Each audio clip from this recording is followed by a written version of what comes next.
Assalomu alaykum. Bugungi darsimiz juda ham qisqa bo'ladi, lekin ingliz tilidagi eng muhim mavzulardan bittasi.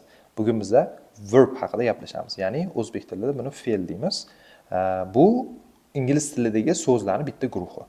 Endi bu guruhga qanaqa so'zlar kirishini mana bu savollardan bittasini berib topolsak bo'ladi. Ya'ni nima qilmoq, nima qilyapti, nima qilmoqchi, nima qildi va hokazo. Zamonga qarab oxiridagi savolning qo'shimchasi o'zgarishi mumkin.